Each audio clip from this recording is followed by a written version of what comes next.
Hello everyone, I greet in the name of God Almighty. My name is Esposito Salas, and today we have a very interesting video to react to, and this one says that Islam influence on the US. Okay, I believe that this is going to be a very interesting one. We are going to learn a lot in lesson about Islam in the United States. So if today happens to be the first time of you checking out my channel, don't forget to subscribe to my channel and follow me on my Facebook and Instagram. And if you have any video you want me to react to, don't forget to drop it at the comment section and I'm going to check it out. So guys, before we get on to the video, I'm a theologian and I make this video not to discredit anyone's religion. This is basically for educational purposes, and I believe that at the end of this video we all are going to learn from this. So let's get down to this video and check this out: the influence of Islam. Right here, right now, in front of this live audience, is there something you want to share with us? I owe my career and my first Lexus to Ayatollah Khomeini and the Iranian Revolution.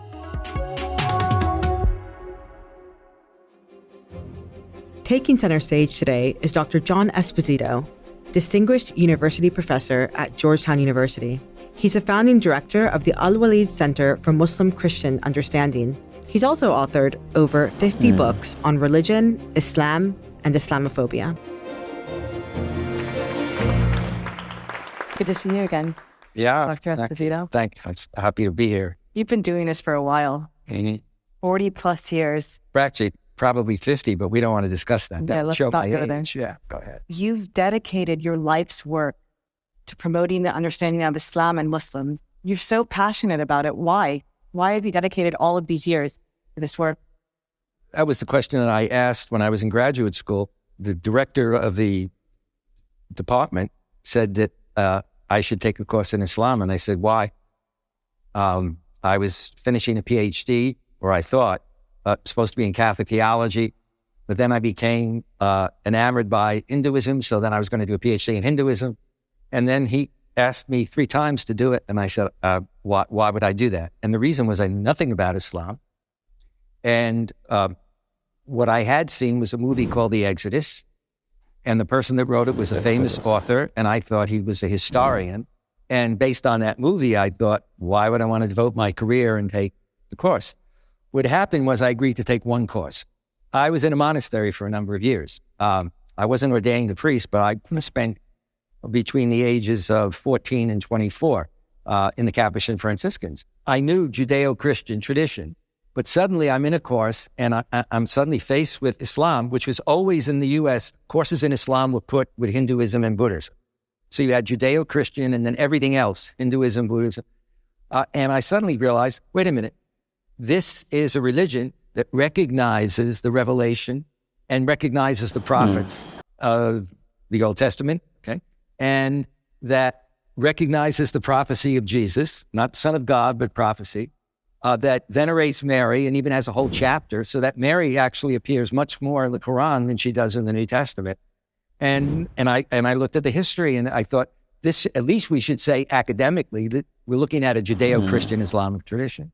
And then from there, it just took off. I mean, there were no jobs, so my colleagues were all right. My colleagues literally said to me, why are you going into that abracadabra field? And others said, you'll never get a job. And I was only hired to teach world religions. And I did not teach Islam until the Iranian Revolution. I was going to say, so... I owe my career and my first Lexus to Ayatollah Khomeini and the Iranian Revolution. Yeah. But it's true. And I think that's the key where my passion came from. Was the key that whereas Muslims were in different parts of the world, they were just seen as Egyptians or Lebanese, not very visible in the US, very few mosques, etc. And yet there was an immediate equation that this is what their religion's like. That is the TV every day showing people shouting death to America. And you've also spoken about the turning point in terms of Samuel Huntington's Clash of Civilizations. That really also laid the foundation for really framing Islam and Muslims as a threat. I think the significance is as follows. Some of you know the name Edward Said. Edward Said, right after the Iranian Revolution, and most people never saw this, in a book that he had called Covering Islam, he talked about in 1981 that there was something happening in America with regard to Islam. And he talked about it for a while, that a negative aura feeling, and then he ended by saying, this isn't what Islam is. This is the way it's being seen and portrayed, and this could lead to a clash of civilization, okay? It wasn't until 1993 that Huntington published an article, Clash of Civilizations. Everyone attributes that to Huntington, that he came up with that idea. It's still pervasive today, isn't it? That idea that really, it's really a false dichotomy in a lot of ways. And, you know, I was reading recently that really interesting cultural fact. Every year, American students walk across their graduation stage wearing a graduation gown and a cap. And I was actually reading that roots itself in Muslim universities in the 9th century, where Europe's best and brightest would go to these universities and they would want to come back home and mimic the thobe and the flat cap symbolize the Quran as the highest form of knowledge. And even the tassel would have been the bookmark in the Quran, you know, for keeping your place in the Quran. I mean, the fact that the Islamic intellectual tradition really influenced something as common as what American kids wear, or even in Europe, walking down the graduation stage, what does that say about Islam's impact on Western civilization and intellectual thought? The model for universities in many ways were the early universities in Islam. The notion of having hostels for students. As one prominent scholar of Islam said, during the Dark Ages, if you were up on another planet and you looked down, the West was invisible. It would have been the Islamic world that stood out. And the idea that during that period, you had a fluorescence in terms of the areas of philosophy, medicine, algebra, etc. And then that was carried over into the West. And yet some of that was lost. So for example, I studied Catholic theology in many venues. Very few people ever talked about the fact that Thomas Aquinas, who used to be seen as the great Catholic theologian, and his teacher were influenced by what came, the philosophical tradition that then was passed on back into the West. The same thing happens when you look at areas of medicine and science and technology. And a lot of that is just beginning, I think, at a popular level to surface right now. One of your colleagues at Georgetown actually told me once that even Thomas Jefferson was influenced by John Locke, who was influenced by the Muslim philosopher Ibn Tufayl. So why don't we learn these things in school? It's changing now, but see, in the U.S., for example, it was typical in universities you did not have, unless they were a religious university, a religion department. Now you have them in different areas, but how do you get it into the schools, the high schools, et cetera? And now we have a program, and if you go to our website, we have a woman who does these courses for high school teachers, you know, and we fund it, et cetera, and for other teachers so that they can go back into the classroom. So that now when I have students coming in, unlike 1993, 95, 96, when I first went to Georgetown, many of my students have come across Islam and Islamic history in their courses. Some of them have actually had a chance to study Arabic, but it's still not, you know, a major force. What about in terms of the presence of Islam in America and the impact particularly of Black Muslims on American culture? Islam wasn't this thing that came about in the 1960s with immigration. I mean, it's as American as the origin story of America. That part of American history is often invisible. In general, the approach to talking about Muslims in America was always in terms of when did Muslims come from overseas to America, you know, and also Arab Christians, etc. The whole history in the past, for example, that many of the slaves that came were Muslim, even if over time, for many of them, they were not able to keep their faith and there was an attempt to kind of convert them. Much of that is forgotten, so that it's only in recent years with the rise of the Nation of Islam, with Muhammad Ali in terms of an example, that there was more of a sense, and we still forget it. When people talk about Muslims in America and their issues, they forget that almost 1/3 of the population in America are African-American or Black. And they've had profound impact on culture in terms of even something like blues music, hip hop. You know, there's a lot of, you know, Muslim undertones as well in terms of the culture. So I think it's important to remember that as well. But I'm bad on hip hop. I don't relate to hip hop. I've tried. What about how geopolitics impacts the spread of Islamophobia?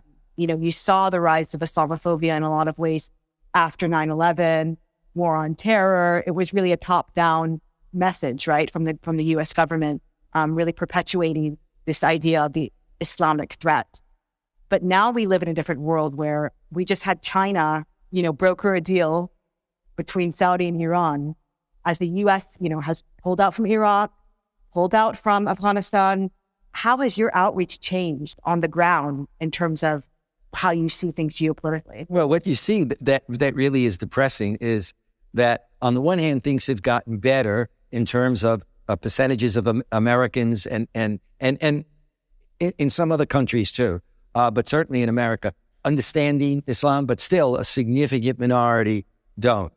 I think that the globalization of Islamophobia has been missed in the sense that, in fact, Islamophobia has grown in Europe, in countries like Austria, in the UK, in Germany, and it grows for countries where they don't have many Muslims.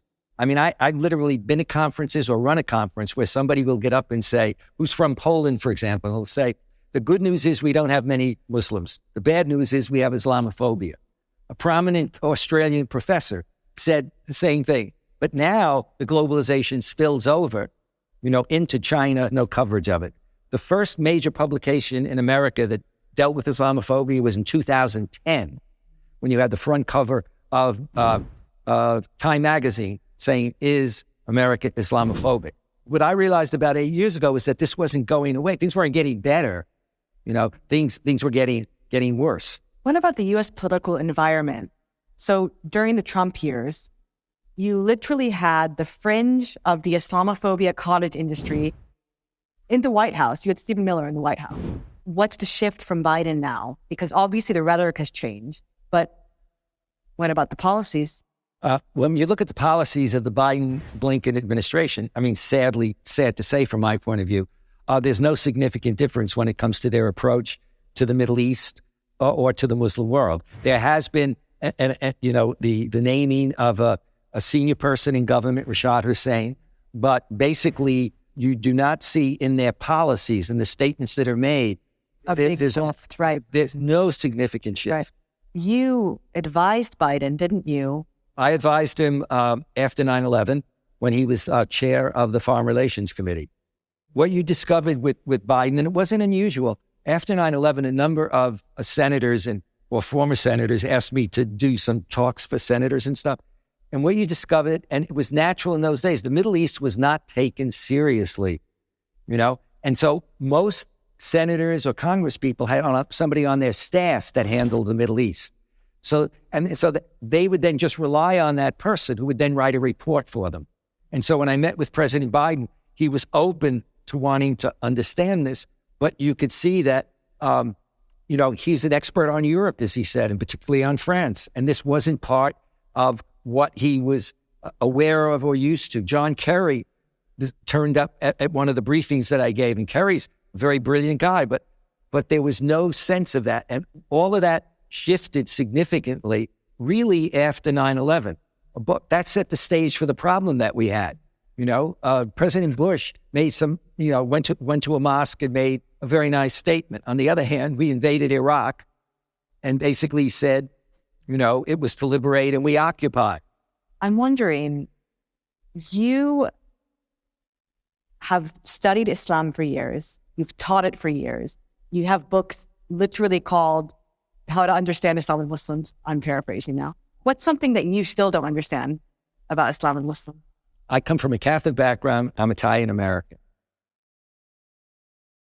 My identity, if threatened, I respond to. Okay? Many Muslims do, many don't, because they're just too busy. They don't take any interest, etc. And yet they get concerned or upset what's happening around them. And so for me, it's really, the idea that at times frustration. Why aren't there more people who are going out of their way, whether they're young or older? It's not that there aren't a lot of people who do this, but there's a significant number that don't and be involved in it. I have to ask you, for years, there's been rumors swirling around about We should have never had breakfast together. Yeah. Exactly. And I'm wondering, right here, right now, in front of this live audience, is there something you want to share with us? Yeah, this I was telling her that, I'll explain it to you. I was invited to do to a program in the UAE with some representatives of the British government and Muslims, older, younger government types. It was a closed session off the record. We all know off the record. It's not off the record. And I had given a speech. I was tired. And the last panel, they asked me to give another speech. And I was the last speaker, and I decided I didn't want to do that. So what I did say is I looked into the audience's eyes and I said, I know there's a lot of questions about me in terms of my identity. The question is, the identity is that for many years, people have said that I'm going to come out of the closet at some point and say that I've been a Muslim all along. And so my critics will often say, you know, if he writes like this. And so what I said is, I think I'm going to address the issue. I know that you'll keep it in this room. And so I looked very serious, and I looked down for a while, and I said, I do dye my hair, okay? And after it, the younger Muslims came up and said, they were sitting next to older Muslims that were going, mashallah, mashallah, you know. And I've had that. I check into a hotel at Saudi Arabia, you know, you're checking in and somebody comes up beaming. Or I go to Oxford and I give a lecture, and after it, somebody says to me, you know, there's a rumor coming out of Canada. I said, let me guess. So How did that make you feel about that rumor? I feel privileged that they say that. I mean, to me, it says, at a certain level, that it says that that some people think that I understand Islam. You have street cred. And that, you know, and that the people that don't like it, they're the ones that say, you know, when they say coming out of the closet, it's the people that want to say, you see, that's why he writes this way. Yeah. That's that whole thing. One last question on a serious note. As someone who has immersed himself into the study of religion, spirituality, we didn't get to really go too deep into your own background. But I'm wondering, what do you think happens after we die? Well, I think that the people that I don't like go to hell, and I'm worried about people who no longer believe in hell, because I kind of want to say, you know, what? He's here, you know. After we die, I mean, I don't I don't know. I'll probably find out a lot sooner than you will. But I think that I think there is an afterlife. I really regret this. I'm the one that cried at my wedding. When you come out after a wedding in a church, it's, you know, the groom is there and then the bride is greeted. Well, my wife had to greet everybody because I get emotional. I think that there is an afterlife, and I think that people who lead a good life, whatever their faith or no faith, if they lead a good life, and one sometime can discuss what does that really mean, I think that they will be at peace, and they're, you know, it'll be there. And if I get a chance, some night I'll appear to you in the middle of the night and say, hi, I'm calling from upstairs, and I just want to tell you, I was right. I was right. Thank you so much.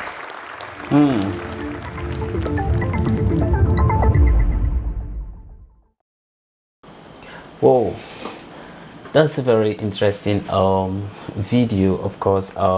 Listening to this very interview, talking about the influence of Islam in the United States. Of course, so many questions, you understand, we have been discussed. And if you look at, understand, this very video, of course, you will see that part the explanation of the person that was being interviewed. Of course, he was talking about how Islam was made to be seen by other people, and how people, you understand, actually perceived, you understand, Islam to be.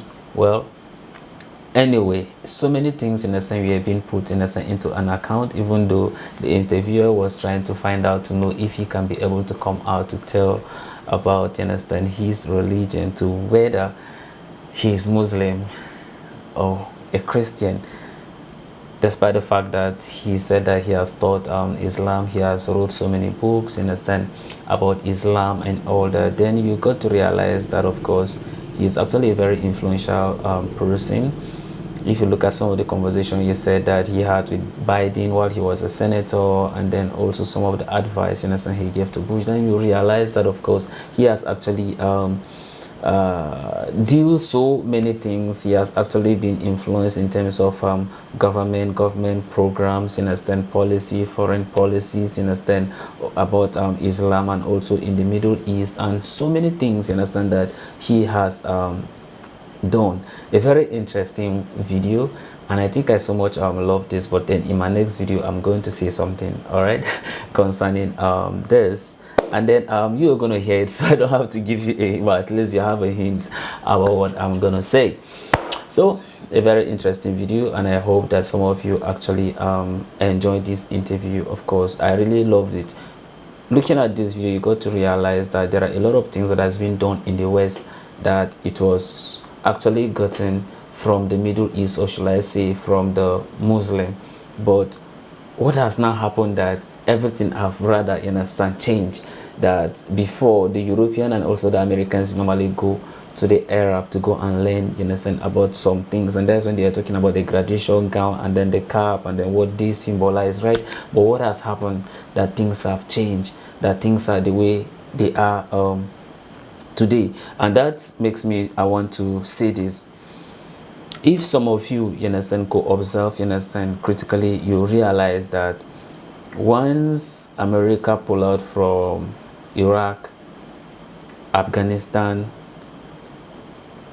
and then there's a decrease in attack of terrorist organization. Like, I don't know if some of you actually observe this. Immediately they pull out, then some of these things have dropped drastically. Don't you think that maybe probably it could be that the action of some people could be the result to why there were all these terrorist attack here and there?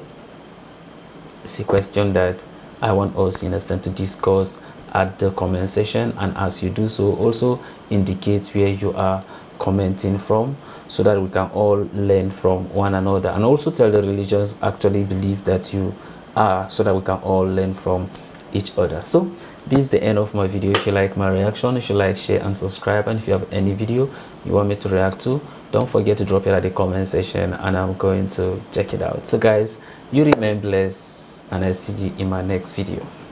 Bye bye.